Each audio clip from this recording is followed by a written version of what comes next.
Muy buenas tardes, tengan todos ustedes. Nuevamente, sean bienvenidos a una más de las transmisiones que hemos estado llevando a cabo por medio de la Mexican American Bar Association, MABA México, y el Consejo de la Judicatura.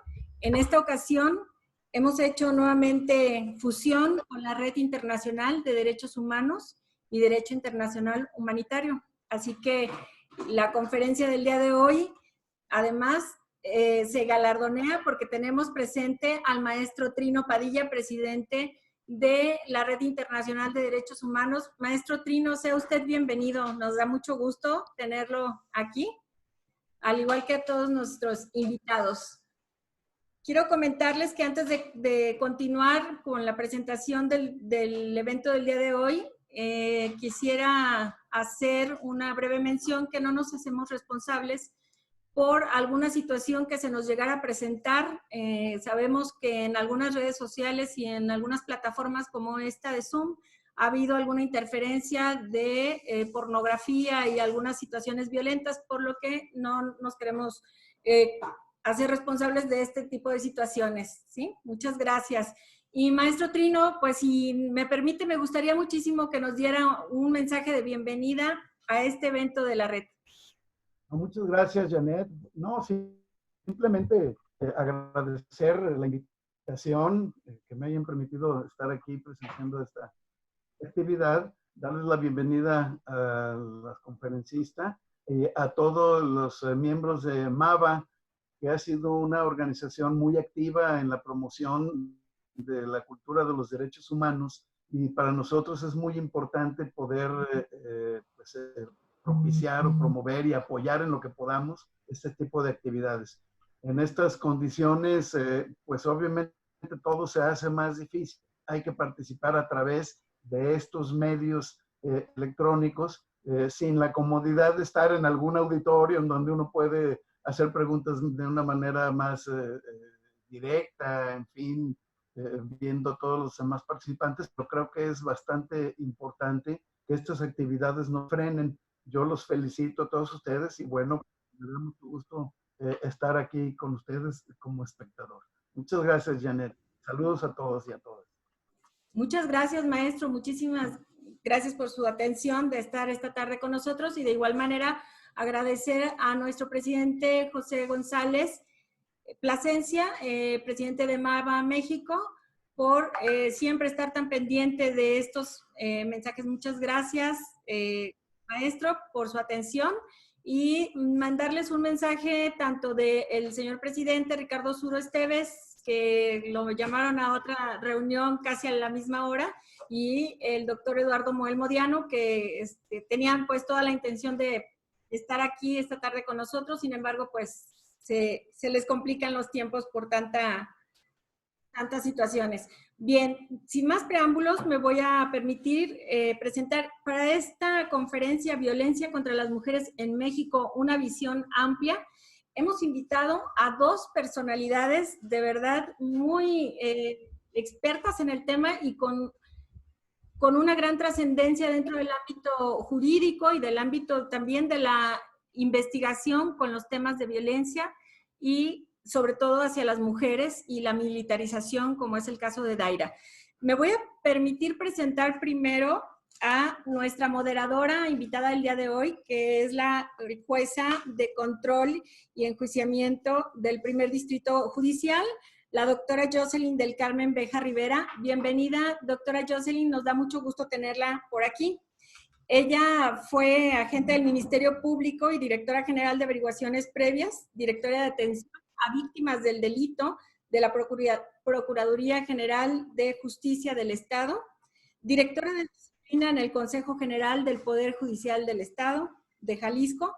Además, realizó algunas pasantías en Chile, Colombia, Estados Unidos sobre la reforma judicial. Ella ha sido conferencista en foros nacionales e internacionales. Es coautora del libro La prevención del delito, articulista en periódicos como Mural y Reforma. Además, pertenece al grupo de 100 mujeres líderes de Vital Voice. Muchas gracias, doctora Jocelyn, por estar esta tarde con nosotros y bueno, pues ella nos va a presentar a nuestra invitada ponente. Muchas gracias. Al contrario, muchas gracias por la invitación. Buenas tardes, me da un gusto saludarlos a todas y a todas. Muchas gracias a Amaba por hacer posible esta continuación en estos foros académicos sensibles que permiten no dejar de saber lo que está pasando entre nosotras las personas en estos tiempos de confinamiento obligado. De igual manera también me es grato participar en este evento donde convoca la Red Internacional de Derechos Humanos y Derecho Internacional Humanitario, que tiene un gran prestigio y que además también hace eventos magnos que permiten recordar momento a momento las obligaciones que se tienen en el cumplimiento de los derechos de las personas. Y por supuesto, al Consejo de la Judicatura, de la que integro o formo parte como jueza, como bien lo ha dicho Janet. Gracias, Janet, por hacerlo posible en participar en ello. Bien, acepté de inmediato en cuanto se me hace la propuesta, digo, no era posible nunca, es un no de mi parte, pero el hecho de que ahora Daira Arana Aguilar venga y participe, pues nos distingue mucho poder aprovechar toda esta experticia, todo este bagaje académico con que cuenta y además la sensibilidad para tratar y ser eficaz en la propuesta para resolver circunstancias muy importantes en tema de respeto de derechos humanos en la especialidad que ya ha dicho Janet de manera general. Daira es maestra en asuntos internacionales con especialidad en política y seguridad internacional por la Universidad Anáhuac, Campus Norte. Es licenciada en Relaciones Internacionales con mención honorífica por la Universidad Nacional Autónoma de México.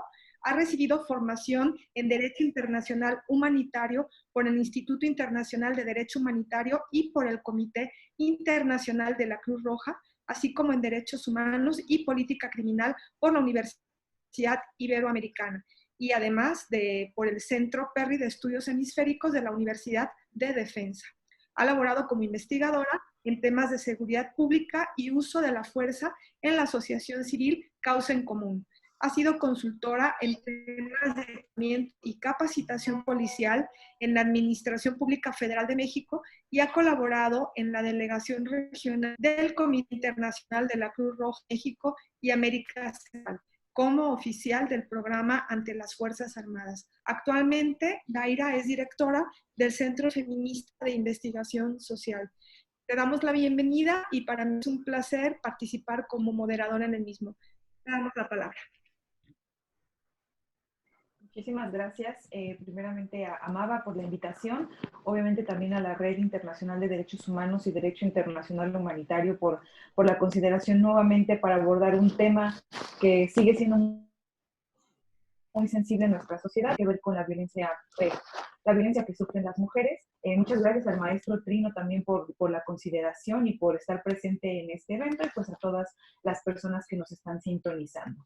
Tengo una presentación con la cual quisiera trabajar esta conferencia, la voy a compartir con ustedes en un segundo.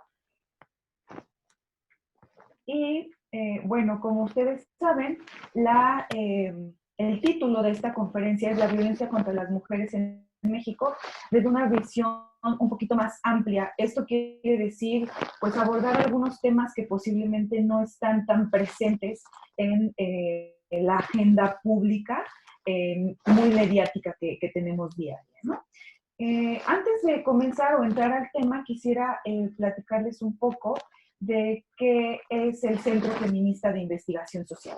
Pues somos una pequeña organización de mujeres que no tiene más de 2 años que nos creamos, que buscamos generar contrapropuestas a las políticas públicas que están en materia de seguridad desde los feminismos, es decir, desde una perspectiva feminista para lograr una transformación social. ¿Por qué hacemos esto? ¿Por qué iniciamos esto? Porque consideramos que la agenda pública en materia de seguridad está demasiado limitada bajo una perspectiva que nos ha traído como resultados abusos de autoridad, estrategias militarizadas que no han dado los resultados que necesitamos como sociedad y que creemos que desde una perspectiva feminista podríamos lograr otras cosas, ¿no?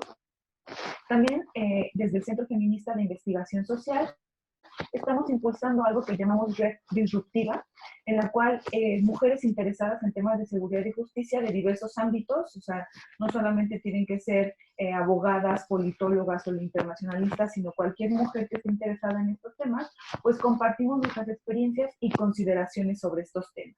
Actualmente tenemos un pequeño blog en el cual el espacio está abierto para las mujeres que quisieran escribir o participar en él, para justamente abrir estos espacios que están también muy a veces cerrados hacia un grupo muy exclusivo de personas y seguimos teniendo las mismas perspectivas sobre los mismos temas, ¿no? Entonces queremos abrir esa brecha y poder lograr, pues, generar esas contrapropuestas que estamos buscando. Entonces, un poquito presentar la organización a la que pertenezco y sin más, pues, quisiera antes de entrar como ya de lleno en materia, hacer algunas precisiones que me parecen importantes. Cuando hablamos en México y generalmente en América Latina o hasta en el mundo de violencia de género, llegamos a equipararlo con la violencia contra las mujeres. Sin embargo, hay que hacer una precisión importante. La violencia de género es un acto de violencia generalmente machista o sexista que tiene como resultado pues daños físico, sexual, psíquico hacia una persona, ¿no? ¿Pero por qué? Por cuestiones que tienen que ver con su género, que recordemos que el género pues no es uno solo, ¿no? Sino que hay una gran diversidad de géneros. En esta violencia de género no solamente incluyamos a las mujeres, sino que incluimos, por ejemplo, la violencia que sufren las personas que forman parte de la comunidad LGBTIQ, ¿no? Que a veces como que las dejamos de lado cuando hablamos de violencia de género. Sin embargo, ya cuando hablamos de violencia contra las mujeres, pues este es un tipo de violencia de género. ¿Por qué hago este énfasis en que es una violencia sexista o machista? Porque esto deriva muchas veces de la concepción que tenemos o que se tiene en la sociedad respecto a lo que debe de ser como estas contrapartes de lo masculino, lo femenino, y lo que no es masculino generalmente se ve vulnerado o se ve como vulnerable, ¿no? La violencia contra las mujeres tiene muchos aspectos, es algo que es importante recalcar. Muchas veces cuando pensamos en violencia contra las mujeres nos centramos en el tipo de la violencia, que es, por ejemplo, los feminicidios o la violencia física. Sin embargo, hay muchos otros tipos de violencia que sufren las mujeres en México y en el mundo que a veces dejamos de ver o de considerar porque nos enfocamos en la que es más visible de alguna forma, ¿no? Y es importante mencionar que la violencia contra las mujeres es un problema de derechos humanos porque cuando existe esta violencia significa que no hay la posibilidad de que las mujeres gocen de los derechos que tienen como personas, ¿no?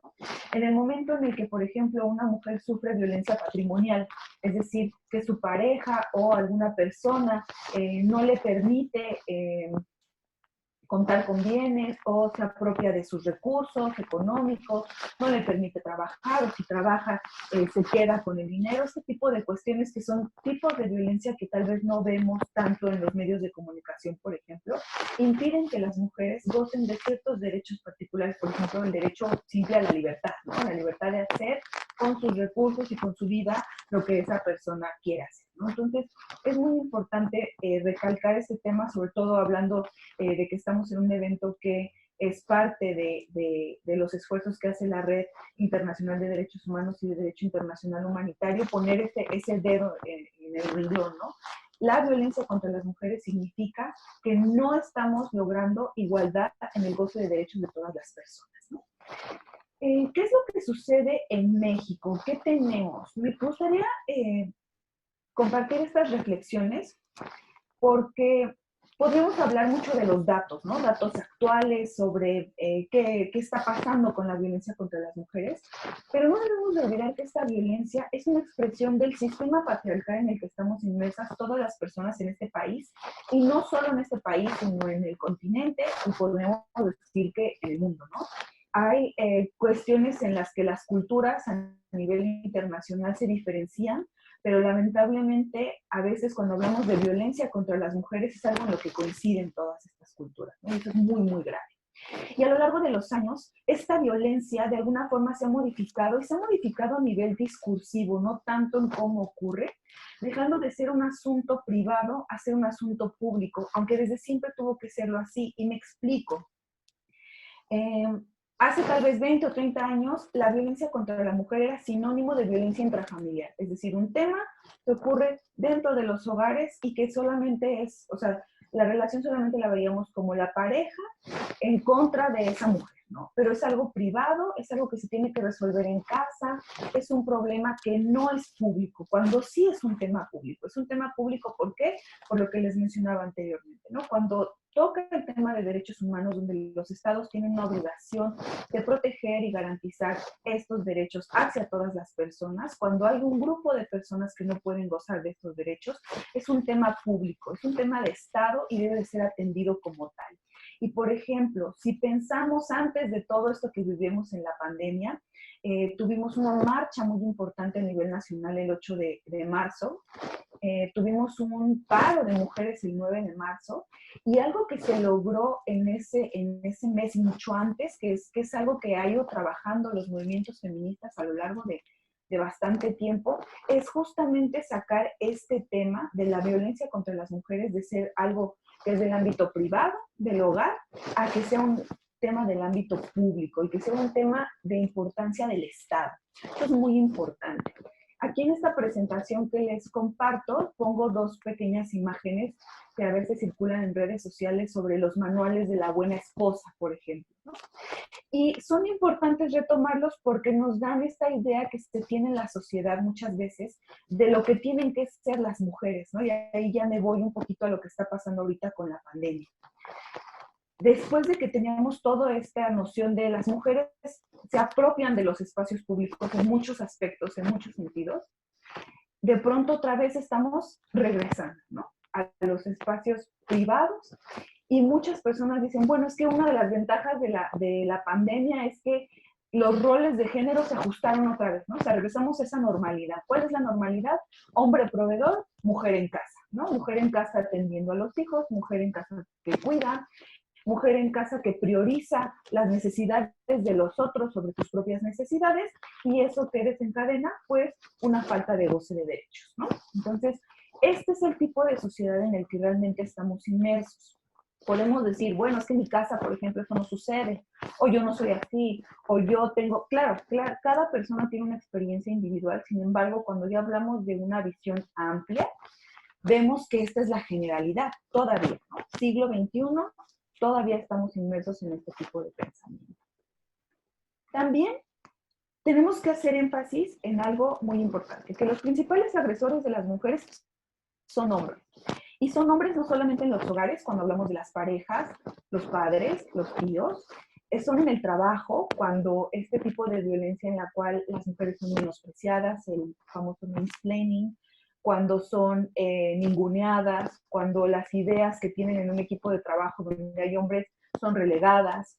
En el transporte público, muchas veces las mujeres no somos conscientes del tipo de violencia que vivimos hasta que nos ponemos a analizar y pensar, bueno, ¿por qué tengo que estar pensando todos los días qué me voy a poner para salir? Porque me tengo que subir al transporte público, ¿no? Ese tipo de cuestiones son violencia también. Y tenemos que visibilizarlas cada vez más, y se están visibilizando cada vez más. En los hospitales, por ejemplo, cuando hablamos de violencia obstétrica, y tratando el tema ahorita de la pandemia, recordemos que casi el 70% del personal de salud son mujeres. Y el personal de salud está siendo atacado no solamente por las circunstancias en las que vivimos, que se siente la gente a veces temor de los contagios, pero también es como, eres mujer, eres enfermera, me vas a contagiar, pero aparte eres mujer, ¿no? O sea, este tipo de circunstancias en las cuales se está acrecentando la violencia contra las mujeres en muchos espacios. Y esto es derivado de este sistema patriarcal en el que vivimos, que genera una desigualdad sistémica que privilegia los atributos de un tipo de masculinidad, que es lo que comúnmente se llama masculinidad hegemónica, sobre otros atributos, ¿no? Uno de los principales atributos de la masculinidad hegemónica del sistema en el que vivimos es, por ejemplo, y lo pongo un poquito en esta imagen, esta cuestión de la fortaleza, por ejemplo, ¿no? O sea, un hombre fuerte. Y la fortaleza no solamente se refleja con musculatura, sino también a partir de violencia, ¿no? De violencia física, esta noción también de que las mujeres de alguna forma no son compañeras, no son amigas, sino que son de alguna forma esos objetos que los hombres necesitan para reafirmar su masculinidad, bajo esta noción de masculinidad hegemónica, ¿no? Porque hay muchos tipos de masculinidades también. También esta noción del proveedor, de un buen proveedor, de una persona que gana mucho dinero, que es muy exitoso, ¿no? Y entonces las mujeres y hombres que no cumplen con estas características, o cualquier persona que no cumpla con estas características, pues se ve relegado a un segundo plano, no solamente en las cuestiones del día a día de la sociedad, sino también en políticas públicas y en la sociedad en general. Pensemos un poquito en, voy a tomar ese ejemplo porque es un poco el ámbito en el que me desempeño, en el tema de seguridad. Cuando pensamos en qué atributos debería de tener, por ejemplo, una policía para ser efectiva, generalmente pensamos en un policía muy armado, muy fuerte y muy fornido. Pero nunca pensamos, por ejemplo, en una mujer que tenga habilidades para negociar con las personas, ¿no? O sensibilidad para tratar con víctimas, porque esas nociones nos dicen, no, eso no funciona, eso no sirve, ¿no? Cuando ni siquiera se ha tratado este tema. Retomando este tema de seguridad, lo que hemos visto, y ahí tal vez aquí voy a hacer un poco una pausa, pero las estrategias militarizadas que se han implementado desde hace mucho tiempo, no solamente en este gobierno, sino en el anterior y en el anterior y en el anterior, han incrementado la violencia contra las mujeres en un aspecto, por ejemplo, que se había dejado de ver mucho, que es el tema de la violencia con arma de fuego, por ejemplo, ¿no? Yo aquí les traigo una imagen que tal vez no es tan clara, pero si vemos como la gráfica podemos darnos una idea. La línea que está en rosa es la violencia con arma de fuego que han sufrido los hombres desde el 2000 hasta el 2018, y la que está en morado, que es la que está más abajo, es la violencia que han sufrido las mujeres en ese mismo periodo. Esta información es de un estudio que hizo una organización que se llama Intersecta, junto con otra organización que es Data Cívica. Y en esta gráfica lo que podemos ver es que en 2010 hubo un pico importante de muertes de mujeres por arma de fuego, pero ese pico se aumentó en 2018, ¿no? Y va a seguir aumentando si seguimos con estrategias militarizadas, porque cuando hablamos de militarización, y ahí quiero hacer una acotación importante, en mis investigaciones yo no abordo la militarización como el solo hecho de que militares participen en actividades de seguridad pública. Eso a mí me parece muy sesgado, muy simple para explicar un problema tan complejo. Cuando hablamos de militarización, al menos en mi caso, hablamos de dinámicas bajo las cuales el gobierno busca resolver ciertos problemas. Estas dinámicas son generalmente dinámicas bélicas, en las que se ven los problemas como amenazas que deben de ser atacados como en una guerra, ¿no?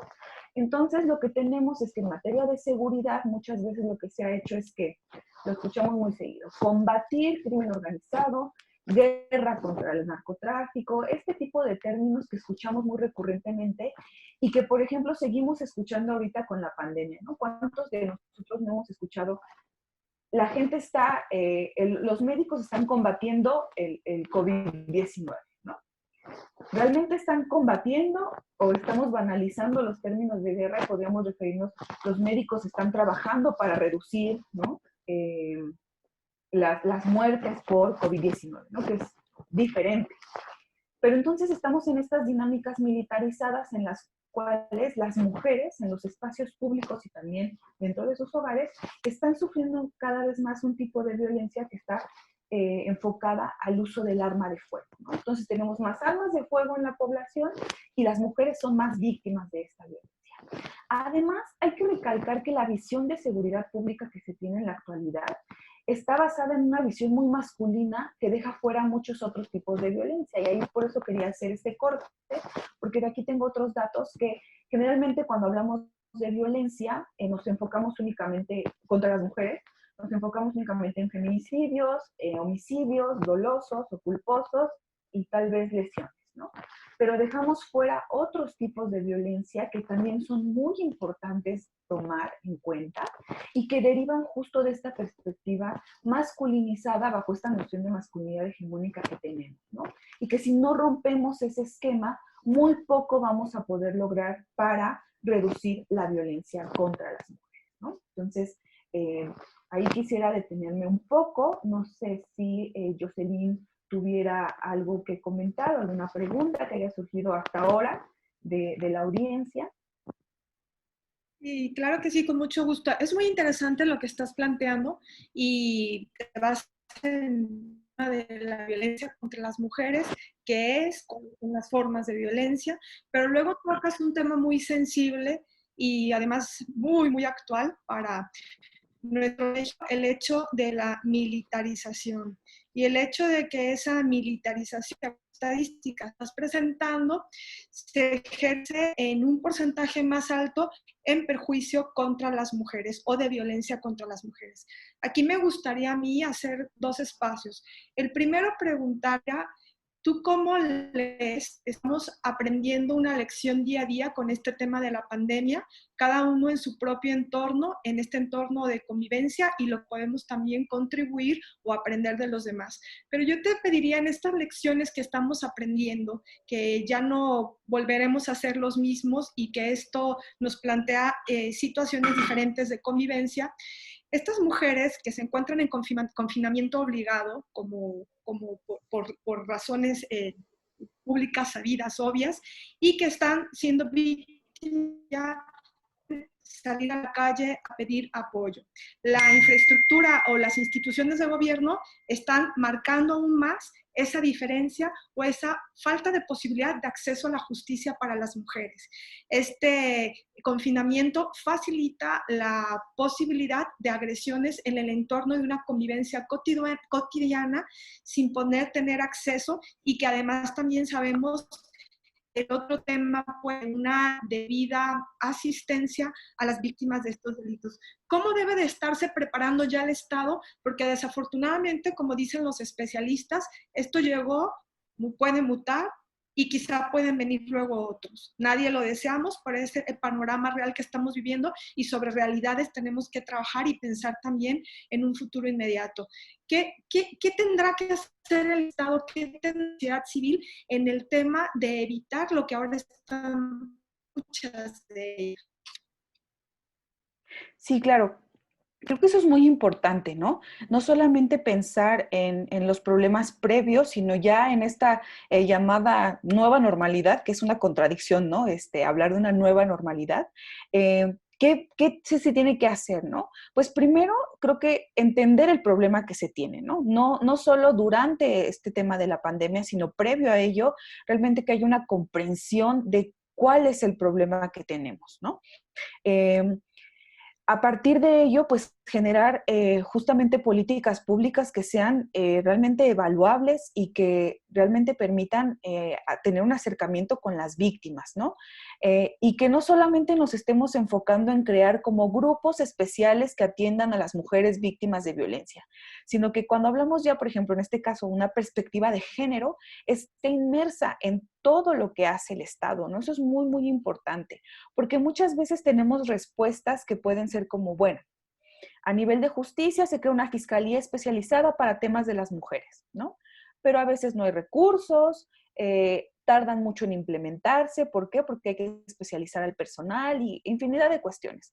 Cuando esa perspectiva la tendría que tener la fiscalía en sí misma, ¿no? O sea, no tendríamos que estar teniendo todo el tiempo como organismos especializados, sino que los que ya existen deberían de tener esta perspectiva y esta capacidad, por un lado, de atender a las víctimas de violencia, particularmente las mujeres, que son víctimas de un tipo de violencia o tipos de violencia muy particulares, bajo dinámicas muy particulares. Y sobre todo pensar no solamente en cómo dar atención a las víctimas, sino cómo reducir la existencia de víctimas, ¿no? Ahí me voy a pasar, por ejemplo, en los últimos datos del Secretariado Ejecutivo del Sistema Nacional de Seguridad Pública. Nos dicen que de enero a abril del 2020, las mujeres que fueron víctimas de algún tipo de delito, en un dato absoluto, fueron 33,240 mujeres, ¿no? Y estamos hablando tanto de mujeres que denunciaron ante el Ministerio Público o mujeres que hicieron una llamada a el sistema de emergencias 911, ¿no? Por alguna situación. Y vemos en la gráfica que el delito que está más presente, o sea, de esta gráfica de pastel, el que vemos más amplio, son las lesiones dolosas. ¿Por qué pongo este ejemplo, no? mucho hablamos de los feminicidios, que son muy importantes, o sea, tenemos que tratar, porque es la violencia máxima.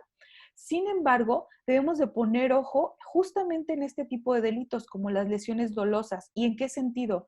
¿Qué tanto los gobiernos están trabajando para investigar y entender por qué se dan esas lesiones dolosas? Ese 58.03% de delitos de los cuales son víctimas las mujeres, ¿no? Que en promedio de los meses, digamos, 60%.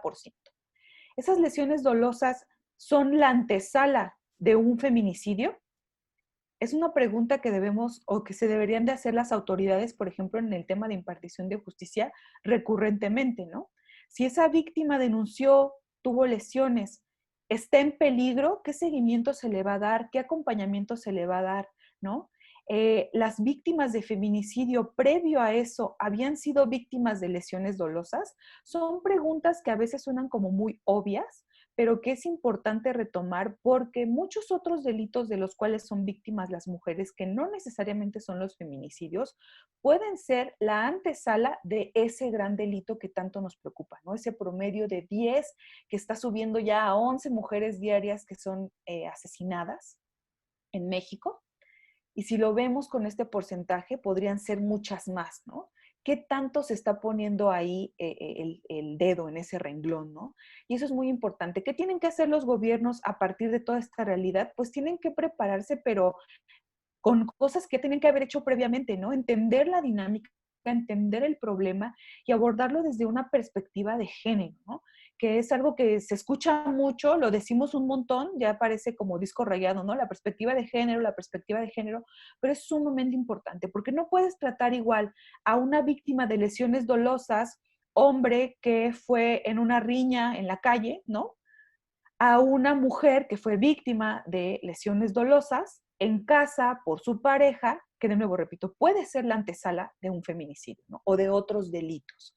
Por otro lado, quiero presentarles otra gráfica que tiene que ver con los feminicidios, justamente. Y la presento porque recientemente escuchábamos a nivel federal que nos decían, bueno, es que este delito ha disminuido, ¿no? De hecho, no es real que las mujeres estén llamando más a los servicios de emergencia, ¿no? Cuando es una realidad que bajo estas dinámicas de confinamiento, las mujeres están más expuestas a agresiones. Y de nuevo, repito, no ver agresiones solamente desde esta perspectiva de la seguridad pública clásica que nos enfoca a las lesiones o nos enfoca a la muerte de mujeres, sino a otro tipo de violencias, ¿no?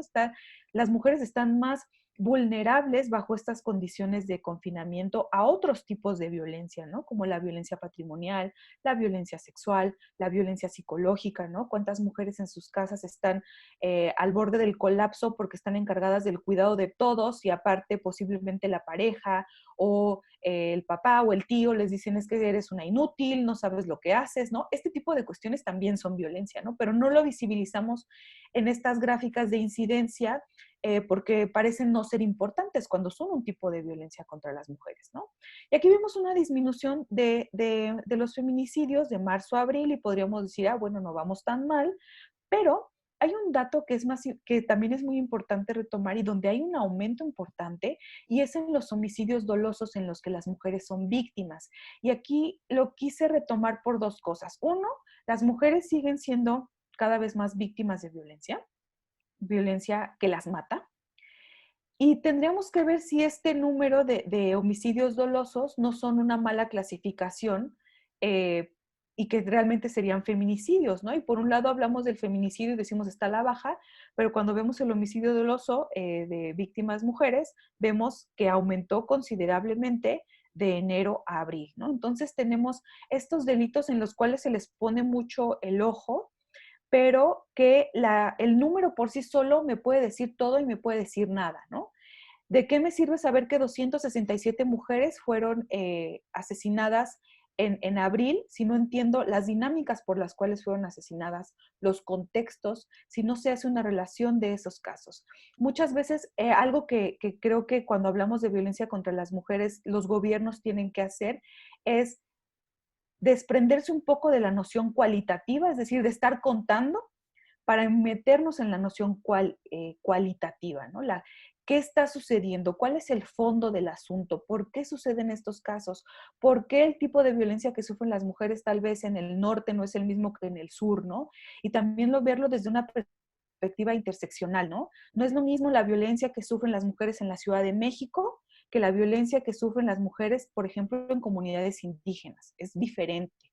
Son contextos distintos y no podemos aterrizar o entender estos problemas si los vemos desde una perspectiva nacional, por ejemplo. O sea, la violencia contra las mujeres es una sola y la vamos a atender desde una sola perspectiva. No, aquí, por ejemplo, es la importancia de los gobiernos locales, y hablo desde los municipales hasta los estatales, de que entiendan los problemas de violencia contra las mujeres desde su perspectiva local, ¿no? Porque, de nuevo, no es lo mismo Ciudad de México que Guadalajara, no es lo mismo Monterrey que Tuxtla Gutiérrez, son distintas dinámicas en las cuales se vive la violencia contra las mujeres. Y retomando este tema, ¿no? ¿Qué hacer? Bueno, primero también dejar de pensar que la violencia es únicamente feminicidios y violencia física. De nuevo, contamos con una ley de acceso a las mujeres a una vida libre de violencia que nos habla de diferentes tipos de violencia contra las mujeres. Y yo quisiera enfocarme en 3 ejemplos muy breves.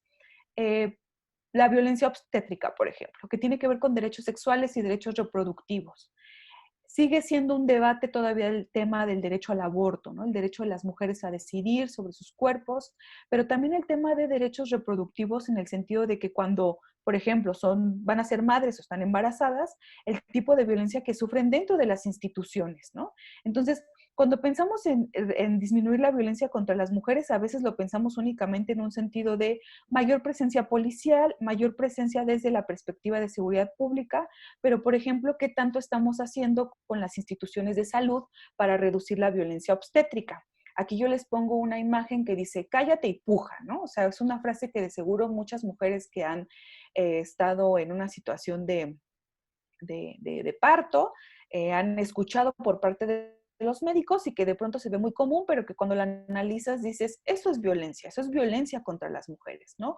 O los procedimientos que son innecesarios y que no son consentidos por las mujeres, ¿no? Ese es otro tema que poco se aborda en la agenda pública y que organizaciones como GIRE están tratando siempre de mantener en el tema, ¿no? Igual que, por ejemplo, el tema de violencia contra las mujeres y armas de fuego. Hay una organización que se llama 24-0 México, que sí está tratando esos temas, pero que en la generalidad a veces no los vemos, ¿no? Otro es el tema que tiene que ver con todo lo que mencionaba previamente, ¿no? La violencia contra mujeres indígenas, por ejemplo, en México, ¿no? Todo lo que tiene que ver con el feminismo interseccional, que no veamos los problemas de las mujeres como uno solo, ¿no? Sino que los entendamos que son muy diversos y que no es lo mismo ser mujer, pero además ser mujer indígena o ser mujer de una comunidad afrodescendiente o ser mujer y tener una discapacidad, son cuestiones muy distintas donde se van dando otros tipos de violencia y que el Estado también tiene que atender, ¿no? Entonces, si no se ve desde esta perspectiva interseccional, si no se ve desde esta perspectiva diferenciada, poco se va a lograr para reducir la violencia contra las mujeres. Y otro tema que ya había mencionado previamente, pero retomo el tema de la violencia patrimonial. Poco hablamos de este tipo de violencia que sufren las mujeres y que tiene que ver con que está ligado también a la violencia económica, ¿no?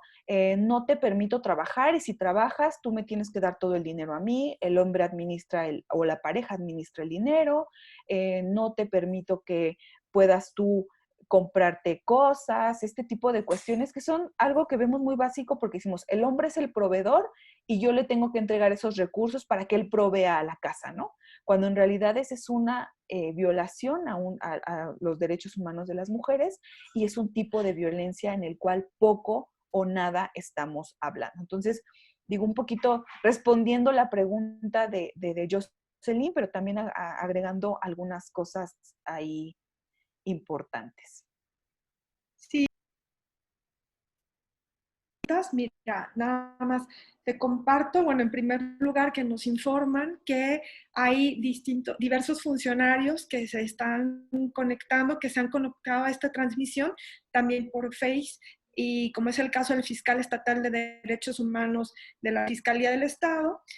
De igual manera, hay un comentario que hacen en el chat respecto de lo siguiente.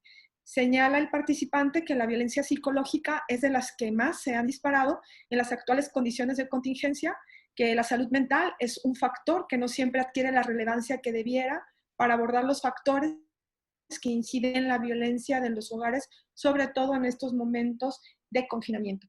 Y aprovecho para transmitirte esta pregunta que ya tiene un ratito que la habían hecho, y señalan que atendiendo al tema de que tú mencionaste sobre la violencia al personal de salud, específicamente en contra de las mujeres, si tú tienes alguna estadística en México que precisamente separe por sexo y se pueda entonces identificar por qué se ataca más a las mujeres que a los hombres como parte del personal de salud.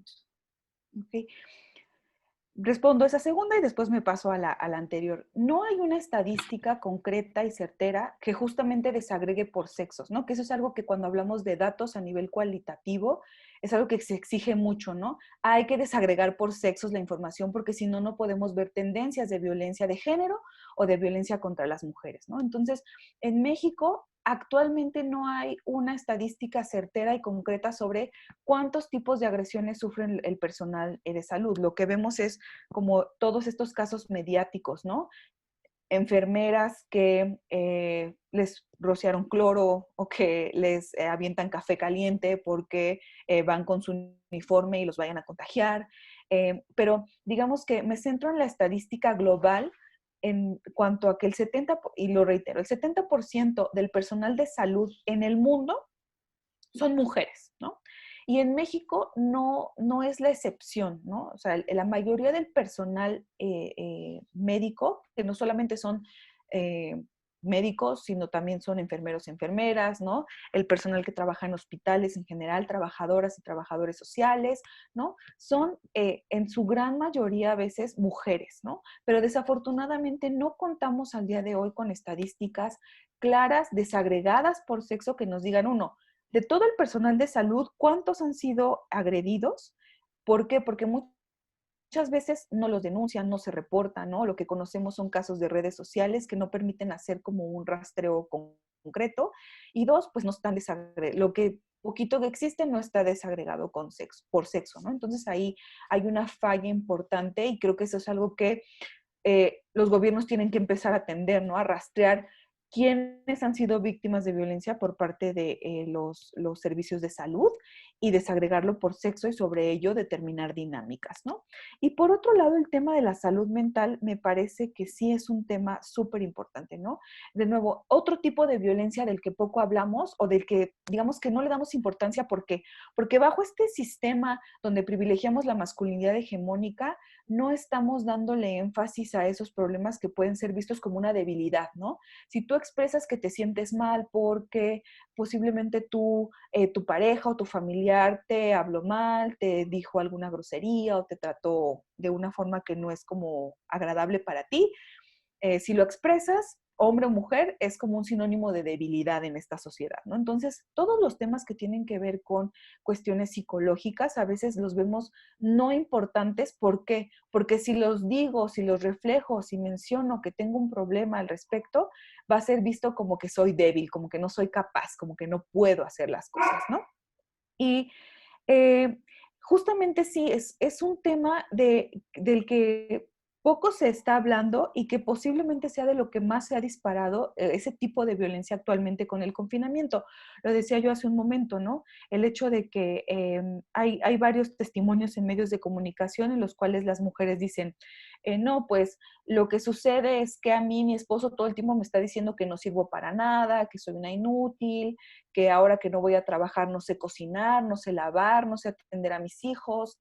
Ese tipo de cosas se están replicando mucho de nuevo en los hogares y por lo tanto tienen un peso importante en la violencia psicológica que sufren las mujeres y poco o nada se le da atención a esos temas, ¿no? ¿Cuántos servicios de atención psicológica tenemos para las mujeres que son víctimas de algún tipo de violencia, ¿no?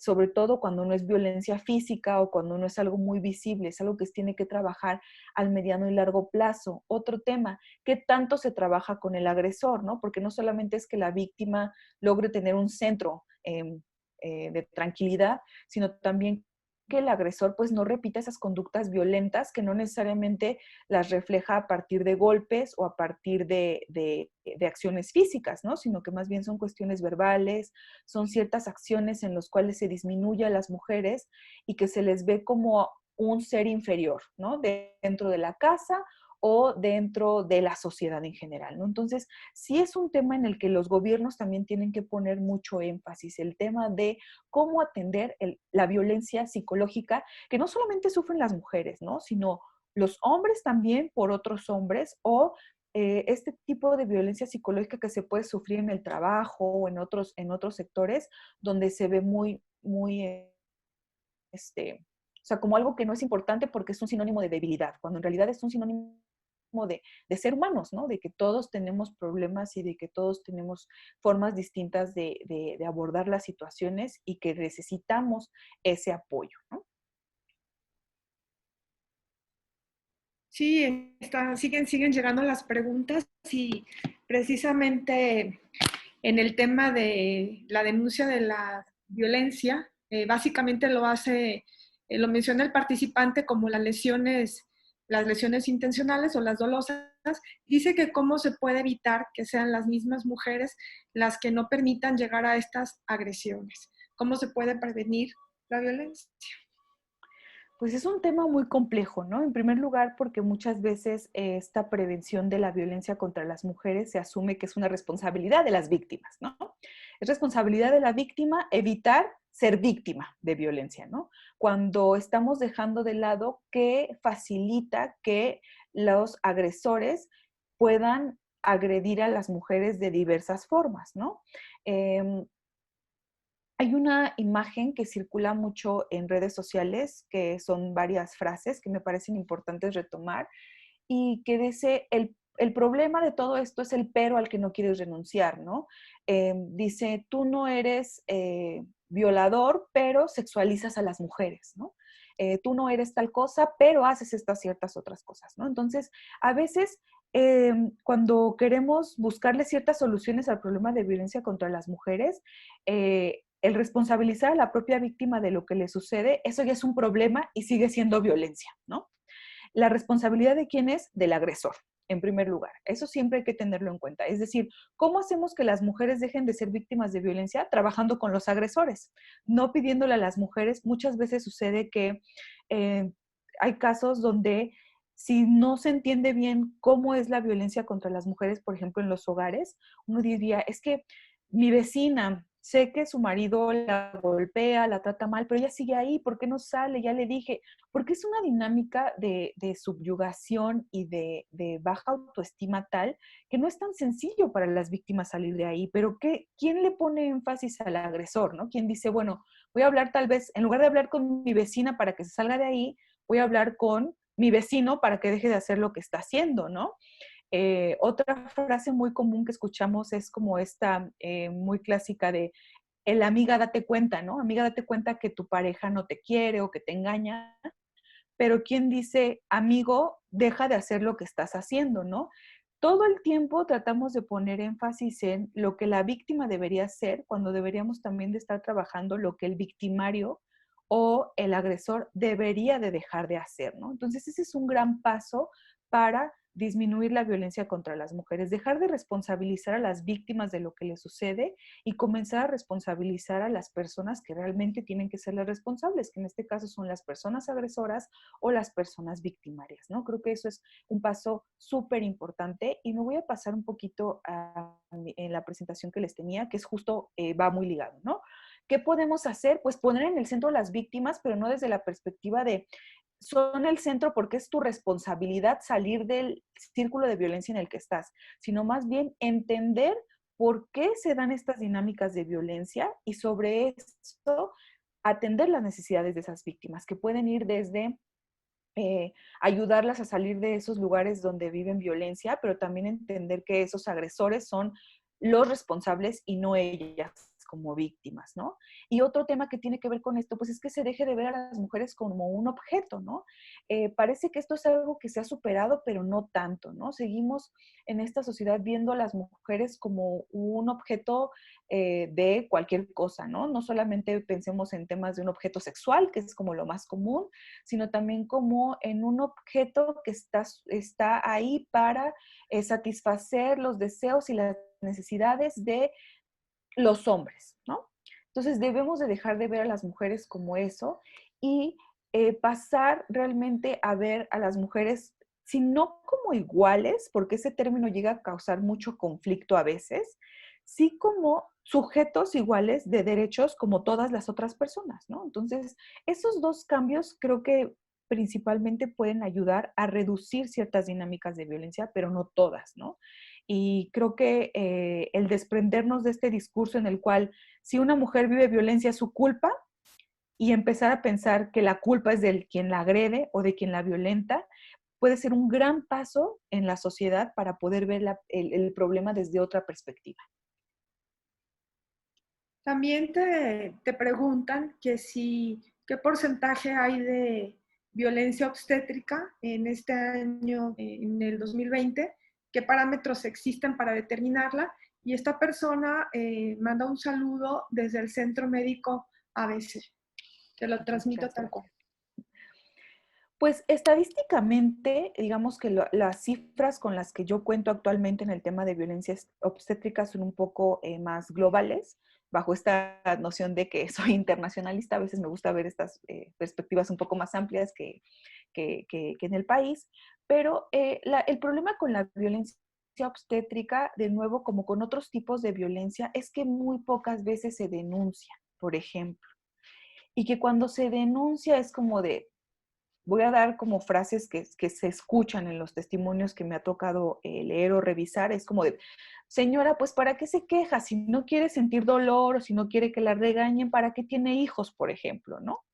O, a ver, o sea, ¿cómo que tú tienes 25 años y quieres ponerte un dispositivo, un DIU, por ejemplo, ¿no? O sea, eso significa que vas a andar de perdida, ¿no? O sea, este tipo de nociones que son anecdóticas, pero que muy, muy pocas veces se denuncian. Entonces, el problema es que nuestra estadística en muchos temas de violencia en general se basa en la denuncia y en lo que se reporta de las víctimas hacia las autoridades. Y cuando no se reporta, pues no conocemos qué está pasando, pero eso no tendría que ser un impedimento, ¿no? O sea, hay muchas otras formas de conocer este tipo de problemas y lo que conocemos actualmente es más como por investigaciones cualitativas. Por ejemplo, mencionaba yo hace un momento GIRE, esta organización que tiene que ver con todos los derechos sexuales y reproductivos de las mujeres, y ellas refieren que en México, al menos, si no me equivoco, y corrijo el dato más adelante, al menos el 70% de las mujeres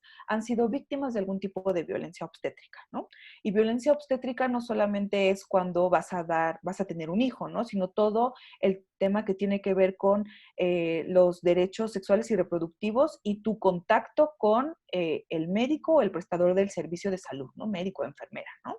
Entonces, es un porcentaje muy alto de mujeres que sufren algún tipo de violencia. Este año, por ejemplo, es... en África, en un país que no recuerdo ahorita, todo el tema que tiene que ver con la ablación femenina digamos, es sancionado, ¿no? Entonces, eso fue un paso muy importante. Otro tema que tiene que ver con derechos sexuales y reproductivos y que tendría que ver también con violencia obstétrica es el derecho o el acceso a abortos libres y seguros hacia las mujeres, ¿no? Entonces, digamos que la estadística que podemos contar nos habla de que sí es un problema muy grave, que es un problema serio, y cómo lo cambiamos, por ejemplo, cambiando la perspectiva que tienen los prestadores del servicio de salud hacia las mujeres y sus cuerpos, ¿no? El hecho de que una mujer quiera tener acceso, la edad que sea, a métodos anticonceptivos, no significa o no se le debe de calificar de tal o cual forma, ¿no? O el que una mujer en el proceso de parto sienta dolor y su forma de expresarlo sea gritar, no tendría por qué ser violentada, como les mencionaba en la imagen anterior, ¿no? Esta noción de deja de gritar y puja, ¿no? O el sentir que el médico tiene la prioridad sobre las necesidades de la propia mujer en estos temas, ¿no? O sea, este tipo de nociones son cambios que no vienen desde, digamos, desde las políticas de seguridad, sino más bien de políticas públicas de salud que podrían garantizar que las mujeres tengan acceso a ciertos derechos, como los derechos sexuales y reproductivos, y por lo tanto, pues ya no sufran ese tipo de violencia.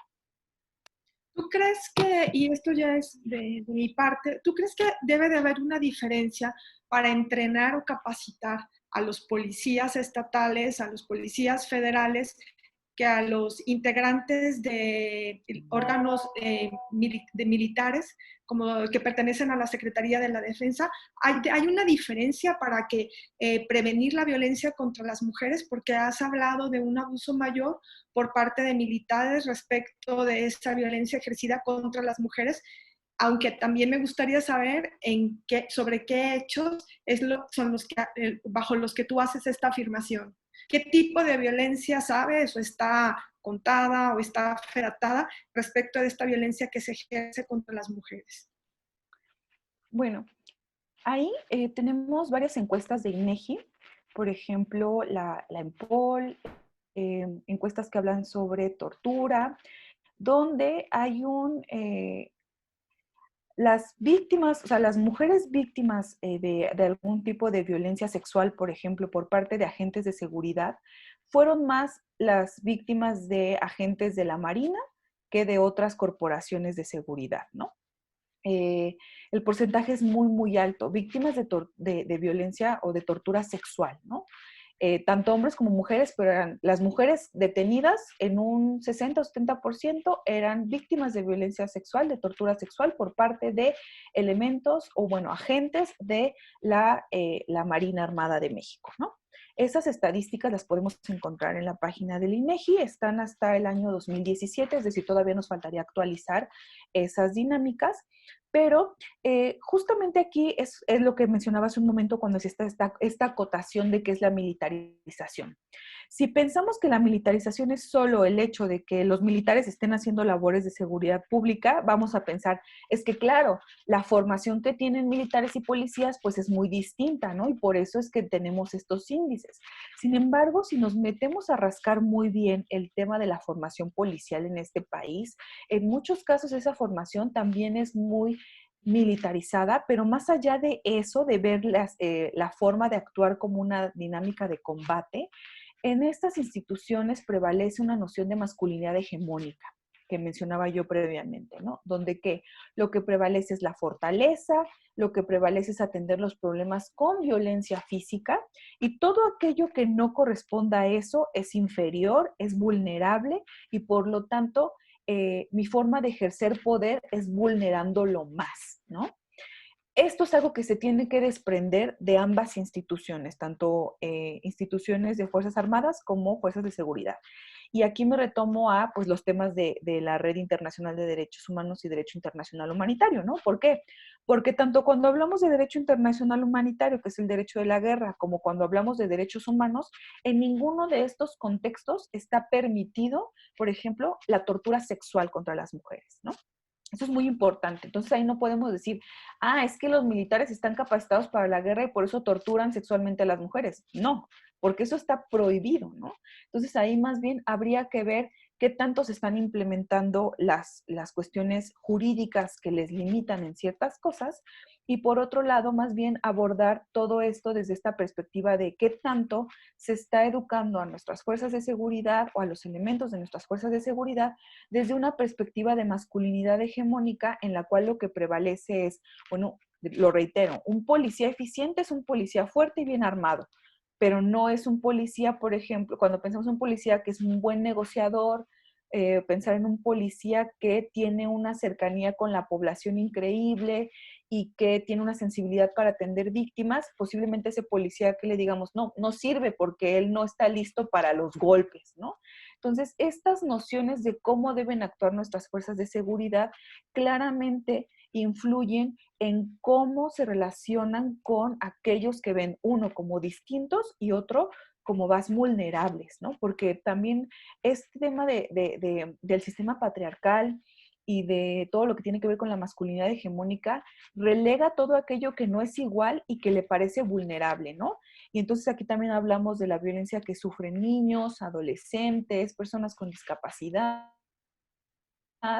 infinidad de otras variantes de personas que no cumplen con esos requisitos y que entonces se violentan. ¿Por qué? Porque no eres lo que se necesita para mantener este sistema, ¿no? Entonces ahí sí me gustaría enfatizar que no es tanto que haya una diferencia muy grande entre la formación entre uno y otro, o sea, sí hay diferencias, pero pensar que esas diferencias son lo que condiciona las agresiones de las fuerzas de seguridad hacia las mujeres, por ejemplo, sería un error, a mi parecer. Y también hay comentarios como están diciendo los participantes que es importante este tipo de foros porque ayudan a educar y a aceptar los derechos y las obligaciones que se tienen y que esto aporta para reducir la violencia de género. También aquí se mencionan que están de acuerdo en lo que has dicho, que ya lo habían escuchado en distintas ocasiones, que también debería de considerarse el tema de la violencia simbólica y la mediática, el hecho de que cuando una mujer denuncia y luego no la ratifica la denuncia o la retira, dice que es por miedo al agresor y que el gobierno tiene la obligación de seguir este asunto de manera oficiosa. Y en el tema de la violencia, en el contexto de la violencia en general, te preguntan el siguiente. Afirma el participante que 6 de las 10 ciudades más peligrosas de todo el mundo están en México y te pregunta a qué se le puede atribuir esto. Bueno, pues ahí es una explicación un poco más amplia de la violencia, ¿no? Hablan de violencia, este tipo de estadísticas hablan de violencia y es generalmente violencia armada y se mide a partir de los índices de homicidios, ¿no? Entonces, ¿por qué estamos inmersos en esta situación en la cual tenemos 6 de las ciudades más peligrosas, es decir, donde se matan más personas? Creo que hay muchas explicaciones clásicas para abordar estos temas, pero, de nuevo, si lo tratamos de abordar desde otra perspectiva, por ejemplo, una perspectiva feminista, podremos decir, pues justo por eso, ¿no? Porque el sistema patriarcal en el que vivimos, que privilegia masculinidades hegemónicas que estén totalmente enfrentadas, lo que genera es más violencia, ¿no? Porque lo que se está privilegiando socialmente son actitudes violentas. Entonces, si seguimos privilegiando que, en el caso de los hombres, por ejemplo, la masculinidad que se tenga que abordar sea esa masculinidad en la cual si me miras feo te voy a golpear para demostrarte que yo soy más fuerte que tú, ¿no? Si tú haces tal cosa y yo tengo un arma, te voy a disparar para que veas que yo puedo más que tú.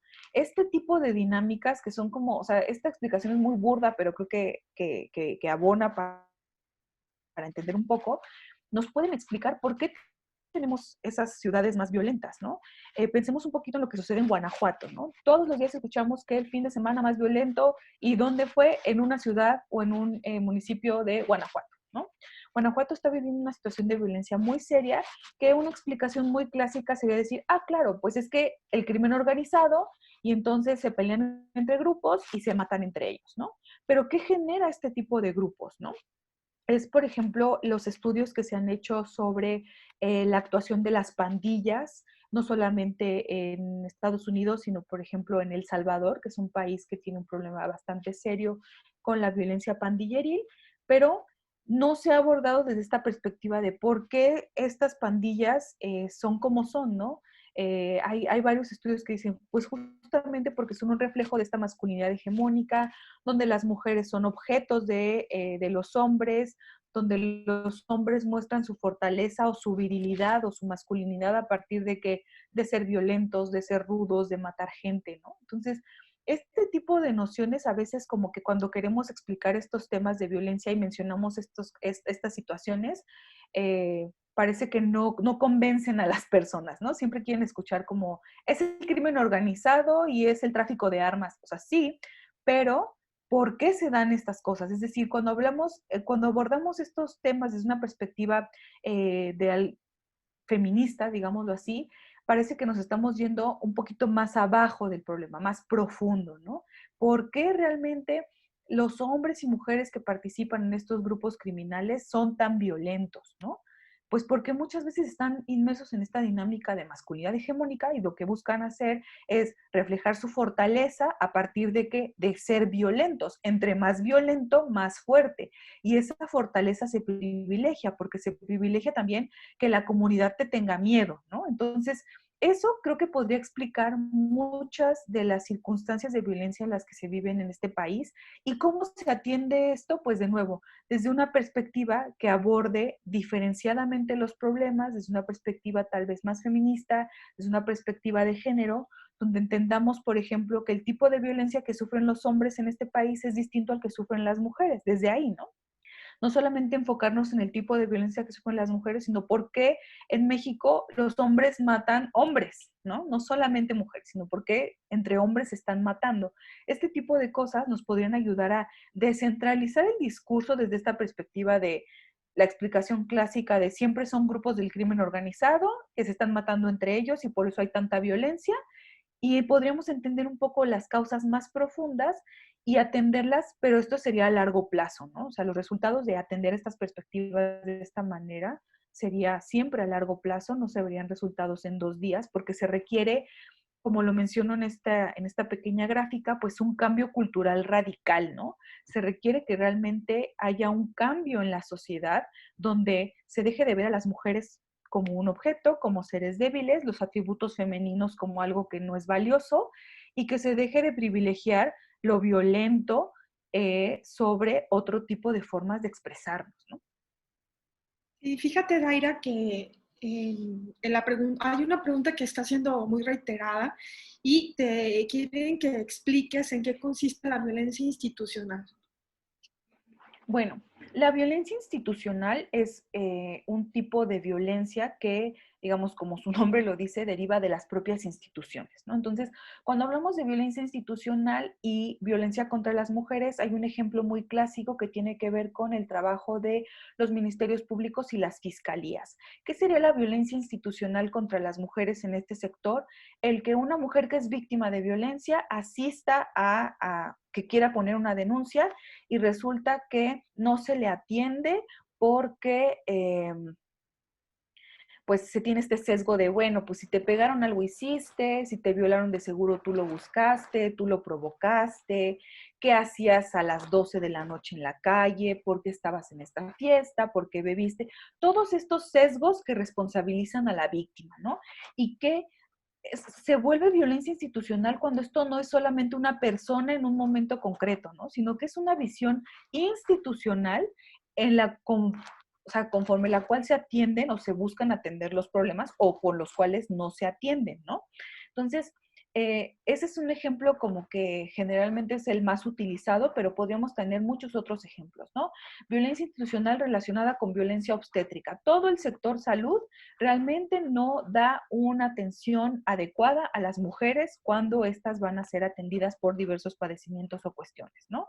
Violencia institucional desde la policía o las Fuerzas Armadas. Hay un sesgo sobre cómo se trata a las mujeres respecto a los hombres, por ejemplo, ¿no? Este tipo de cuestiones son muy importantes porque cuando hablamos de violencia institucional estamos hablando de que hay un problema desde los gobiernos para resolver ciertos problemas y que son ellos los que siguen perpetuando la violencia. Y es algo que no debería de pasar. ¿Por qué?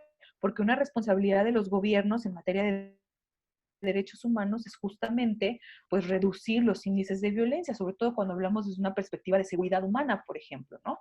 Cuando hablamos de seguridad personal, pues una responsabilidad de los estados es reducir los índices de violencia, de crimen y no perpetuarlos, ¿no? Entonces, a mi parecer, cuando hablamos de violencia institucional, hablamos de estos factores que menciono y cuando es contra las mujeres es más grave porque eso refleja que no hay perspectiva de género dentro de las instituciones y que esta perspectiva de masculinidad hegemónica pues se sigue privilegiando respecto a otras.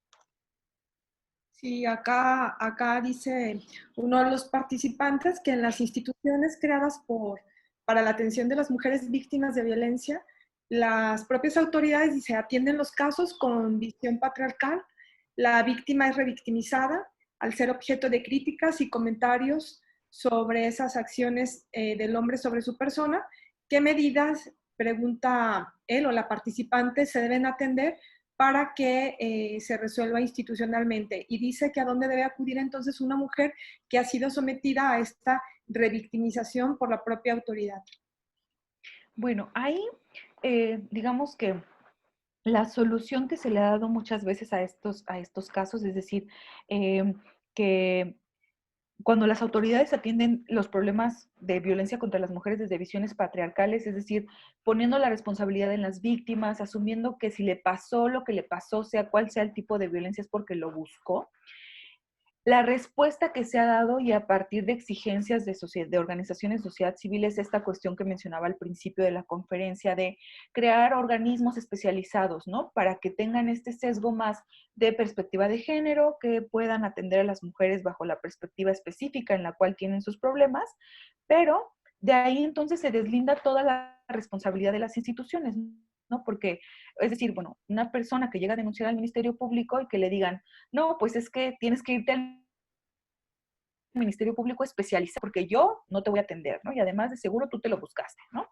Entonces, digamos que el refugio de las mujeres en este tipo de casos han sido justamente estos organismos especializados que en un principio tendrían que ser solamente como una forma de transitar a un modelo de instituciones que aborde estos problemas desde una perspectiva pues más amplia, ¿no? No que solamente se generen cuerpos especializados para todo y se deslinden las responsabilidades a las autoridades en general. En muchos estados hay lo que serían secretarías o institutos de las mujeres, ¿no? Por ejemplo, que son los que de alguna forma también se han encargado de apoyar a las mujeres cuando son revictimizadas y que van a poner una denuncia, por ejemplo, o las propias comisiones de derechos humanos también han hecho tienen un papel muy importante porque cuando hablamos de otros tipos de violencia, como reitero, por ejemplo, la violencia obstétrica, es más sencillo para las víctimas acercarse a una comisión estatal de derechos humanos y decir, bueno, a mí me pasó esto, y hacer como esta anécdota y que entonces esta comisión pueda llevar a cabo su investigación, hacer su queja y la recomendación o lo que se considere, pero al final de cuentas estas instituciones son de alguna forma no deben de ser la solución, porque la solución sería que las instituciones, como la Fiscalía en general, haga bien su trabajo con perspectiva de género, no revictimice a las mujeres y que por otro lado, pues se prevengan realmente los delitos o los tipos de violencia que sufren las mujeres desde una perspectiva más amplia, ¿no? Entonces, sí es importante reiterar que hay muchas instituciones a las cuales las mujeres se pueden acercar, sin embargo, muchas veces todo esto queda en la anécdota, ¿no? ¿Qué tanta capacidad tendría, por ejemplo, un colectivo que apoya a las mujeres y que puede dar atención psicológica, pero que desafortunadamente no puede trabajar en el tema de reparación del daño, ¿no? Entonces, hablar de asesoría legal, hablar de que la persona agresora realmente pueda eh, digamos, que pueda haber justicia, muchas veces esto no es posible, ¿no? Entonces, hay, de nuevo, instituciones a las cuales se pueden acercar las mujeres, sí, muy variadas, pero tenemos que recordar que esta es una obligación que tienen las propias instituciones del Estado de dar estos servicios, estos apoyos, estos acompañamientos y que no se debe delegar, por ejemplo, a organizaciones de la sociedad civil o colectivos o colectivas que trabajan muy de cerca con las mujeres y que hacen un trabajo bien valioso, pero que están sustituyendo de una forma inmensa al Estado y muchas veces con recursos bien limitados, ¿no? Hay muchos colectivos y colectivas locales que trabajan con recursos bien bajitos, cuando las fiscalías tienen recursos, por ejemplo, mucho más amplios, ¿no? Y esa es su chamba y alguien más la está sustituyendo y eso no es lo adecuado, ¿no? Entonces, si le seguimos delegando la responsabilidad a estas otras organizaciones o a estas instituciones especializadas y no recordamos que es una obligación de las instituciones que ya tiene el Estado, pues vamos a seguir cayendo en estos vicios donde se sigue revictimizando y entonces hay una institución adicional que es la que se encarga de atender, pero que no puede hacerlo de una manera integral porque no cuenta con los recursos o la capacidad para hacerlo. Sí, pues con mayor razón reconocer el trabajo que hace la gente desde la sociedad civil organizada, que merece todo el respeto y que está haciendo funciones que pertenecen de manera obligatoria, como bien lo dices, al Estado. De ahí lo importante, ¿no? De ese acompañamiento por parte de la sociedad civil, pero también por parte de los funcionarios y de las funcionarias, del reconocimiento de la gente que trabaja de manera organizada por generar condiciones mejores para las personas, y en este caso de violencia contra las mujeres y sus familias. Porque también no olvidemos que en un contexto de violencia contra la mujer hay afectados también inmediatos que resultan ser sus hijas, sus hijos, sus madres, sus padres o quienes están dentro de este entorno en el que se está sufriendo además la violencia. Fíjate que aquí una de las participantes te pide tu opinión sobre la violencia que se ejerce de mujer contra mujer. Dice particularmente en el ámbito laboral y pone el ejemplo de una directora en contra de una maestra. ¿Cuál es tu punto de vista en este tipo de violencia? Bueno, algo que pocas veces se aborda es justamente esta violencia que se da de mujeres hacia mujeres y que a veces la forma muy sencilla por la cual quieren explicarlo es como de, no, pues es que las feministas también se atacan entre ellas, ¿no? Asumiendo que ser mujer es sinónimo de feminista cuando es algo más complejo, ¿no? Sin embargo, creo que algo que hemos discutido desde esta red disruptiva que es parte del Centro Feminista de Investigación Social es que justamente esta violencia que se ejerce entre el mismo género o entre el mismo sexo resulta también de estas dinámicas de sistema patriarcal en el que vivimos. ¿Por qué?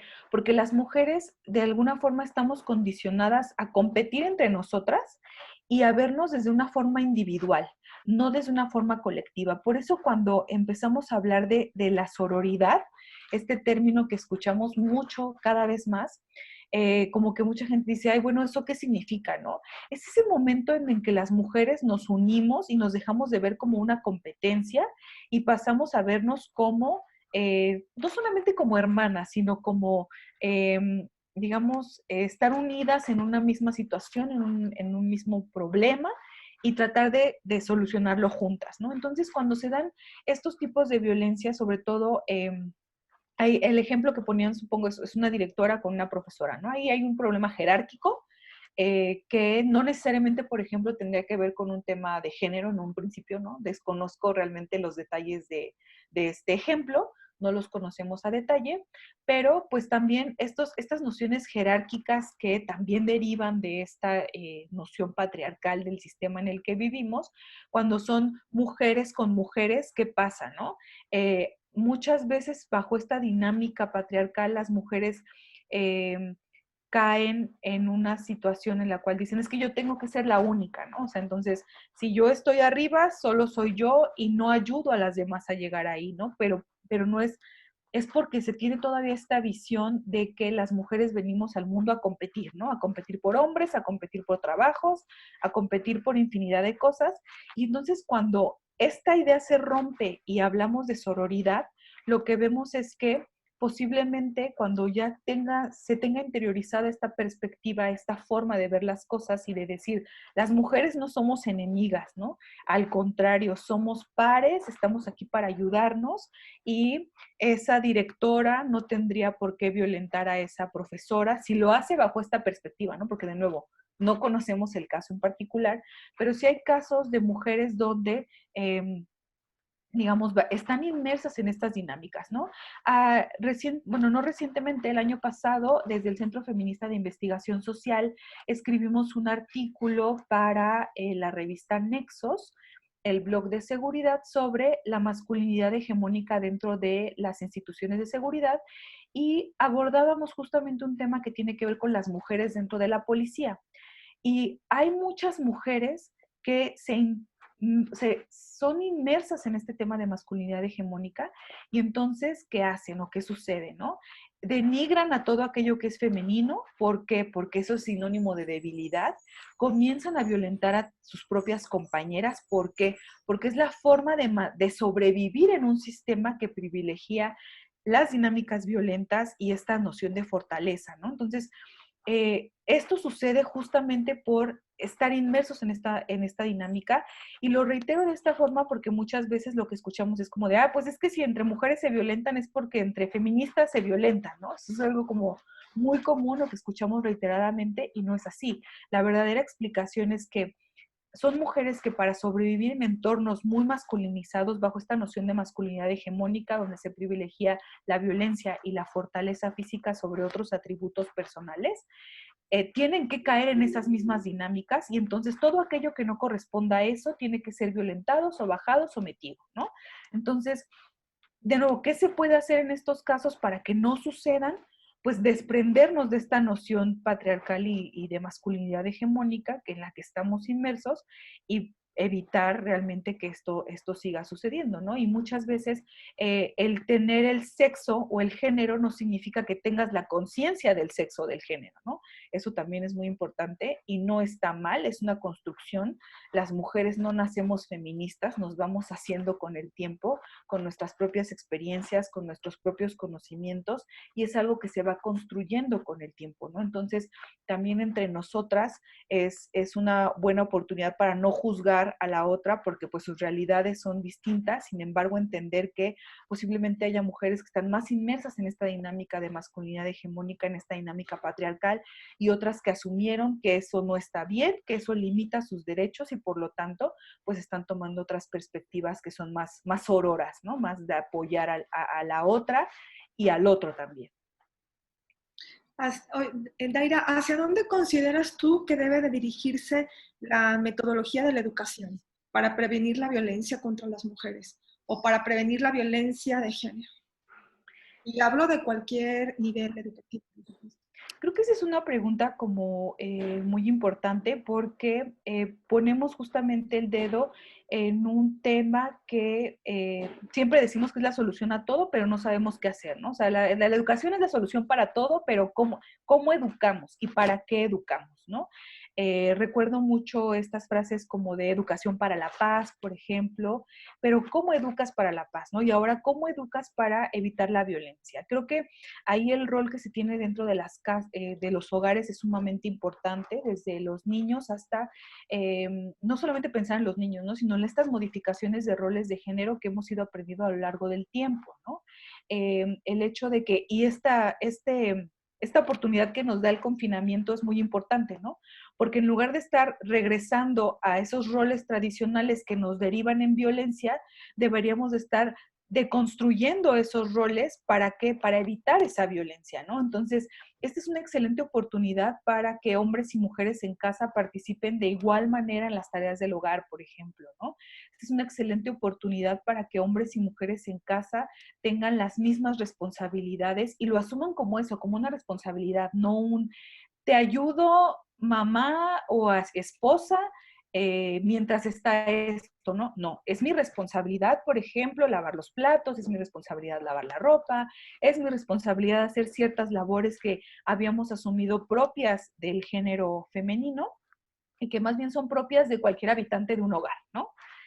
Por otro lado, en las escuelas, pues creo que justamente que la educación sea desde una perspectiva de género y que sea no solamente abonando a las diferencias que existen entre hombres y mujeres bajo este sistema patriarcal en el que vivimos, sino que se trabaje en cómo lograr la igualdad, la equidad entre hombres y mujeres, ¿no? Eso es sumamente importante y se tiene que trabajar desde los niveles más básicos hasta los niveles más altos, ¿no? Pensemos en estudios de posgrado o de doctorado, donde las mujeres se siguen viendo como de, bueno, igual estudias tu posgrado mientras te casas, ¿no? O igual haces esto porque no tienes hijos, pero cuando tengas hijos, es decir, seguir limitando el ejercicio de ciertos derechos de las mujeres por si tienen hijos o están casadas, este tipo de cosas, desprender esas nociones de los sistemas educativos sería sumamente importante. Y obviamente todo lo que tiene que ver con reentender la sociedad en la que vivimos, ¿no? En la mañana estaba también escuchando un webinar sobre violencia contra las mujeres, pero a nivel global, y una de las ponentes de la Organización de las Naciones Unidas, de esta Oficina para la Droga y el Delito, decía que estaba muy en contra de estas frases de reconstruir el tejido social, porque realmente eso indica que queremos volver a un tejido que no necesariamente es el que queremos regresar, ¿no? Entonces, por eso también esto de nueva normalidad, pues deberíamos también de tratar de quitarlo, ¿no? Porque no queremos regresar a lo que éramos antes, sino queremos mejorar, queremos cambiar. Y parte del cambio debe ser justamente trabajar en un sistema educativo que busque la igualdad y la equidad entre hombres y mujeres, entre niños y niñas, y hay muchos aspectos o muchos pasos que se pueden dar. Yo recuerdo mucho en la Ciudad de México cuando llegó la jefa de gobierno, Claudia Sheinbaum, y hizo un anuncio, no sé si lo escucharon todos o supieron de él, sobre que el uniforme en la escuela básica era electivo, es decir, las niñas podían elegir si iban de falda o pantalón y los niños de igual forma. Y se generó una discusión increíble sobre si se iban a burlar más de las niñas por llevar pantalón o porque si los niños les iban a decir pues ciertos adjetivos alusivos a su sexualidad porque llevaran falda. Y una organización que es Redim, que es la red para los derechos de la infancia en México, decía, es que justamente eso es algo que nos tiene que ayudar, o sea, tenemos que empezar a trabajar, ver a los niños como sujetos de derechos, uno, no son objetos, y por otro lado entender que parte de la educación de género radica en eso, en que la falda no es exclusiva de las mujeres y el pantalón no es exclusivo de los hombres. Y pongo este ejemplo porque creo que es un cambio que es muy visible, ¿no? Es un cambio de forma que puede ser en el futuro un cambio de fondo muy importante, ¿no? Que normalice ciertas cuestiones y que en un futuro evite que, bueno, si llevas falda, entonces es sinónimo de que te van a acosar, ¿no? Ese tipo de cuestiones que se tienen que ir desprendiendo dentro de la sociedad y que son cambios que se tienen que ir dando poco a poco y que pueden darnos muchos beneficios, pero de nuevo, a largo plazo, ¿no? Sí, fíjate, y de hecho, en el tema de la educación, ahora con las clases en línea o de manera virtual o a través de videoconferencia, lo que se está observando, porque tú planteas el tema de la familia, como siempre lo hemos sabido, lo importante, ¿no? En su contribución a la sociedad y a los seres que la integran, pero al momento en el que se está dando clase en línea, el que se está llevando a cabo en un espacio donde está conviviendo ese estudiante con su familia, estos participantes de la familia también están escuchando el mensaje del maestro. De ahí que es muy importante ese énfasis que se haga ahora en esta nueva metodología obligada, pero finalmente moderna, actualizada, de hacer las clases, de transmitir el conocimiento científico, pero también un conocimiento científico que permita eso, pensar en que no únicamente está recibiendo la información el estudiante, que es la prioridad o el objetivo número uno, que es el que está cursando, sino que los que están en su entorno. De ahí que también empiecen a modificarse patrones culturales, que es la base de la educación, para quien ya no va por alguna razón a la escuela. Esto es muy importante, la dinámica las formas. Daira, hay muchas preguntas más, se enfocan sobre el tema de la ablación, se enfocan a compartir también tus puntos de vista y, por supuesto, a querer saber más de las investigaciones que realizan ustedes. Pero bueno, el tiempo ha terminado. Te quiero agradecer mucho tu participación. Eres muy brillante, eres una mujer muy inteligente, pero sobre todo eres una persona comprometida con la sociedad y seguro también para contribuir en una forma de paz y de justicia social que necesitamos tanto en México y en los países. Muchas gracias y le cedo el micrófono. ¿Tienes algo que agregar, por favor, Daira? Pues nada más quisiera compartir brevemente los datos de contacto del Centro Feminista de Investigación Social. Nos pueden encontrar en Twitter como Centro Femin, en Facebook como Centro Feminista de Investigación Social, el blog que les mencionaba. Si alguien, alguna mujer está interesada en escribir y participar, nos puede escribir por Twitter o por Facebook y estaremos muy contentas de recibirles. Y pues también mis datos personales, tengo un blog personal en el que hablo más de temas de militarización y seguridad. por si llega a ser de su interés. Y pues de nuevo agradecer a Mava, a Janet por la invitación a este foro, a la Red Internacional de Derechos Humanos y Derecho Internacional Humanitario, al maestro Trino por siempre estar pendientes de estos espacios y sobre todo de abrirnos un poquito la puerta a voces que tal vez no estamos tan inmersas en medios de comunicación y que traemos otras perspectivas un poquito diferentes y que esperamos pues podamos aportar un poco más, no solamente a la discusión, sino a los cambios que necesitamos como sociedad para, como mencionaba Jocelyn, pues tener paz y tener seguridad, ¿no? Muchas gracias nuevamente. Muchas gracias y le cedo los micrófonos a Janet. Muchísimas gracias, muy buenas tardes a todos. Estamos muy agradecidos porque creo que tuvimos una dupla de grandes mujeres, de veras muy admirables. Gracias a la Red Internacional de Derechos Humanos también por hacer posible estos temas para todos ustedes. Yo creo que nos dejan muchísimas cosas ahí en el tintero, hay muchas dudas, hay comentarios, de todo. Muchas felicitaciones a ambas y gracias, Jocelyn, por aceptarnos ser nuestra moderadora el día de hoy.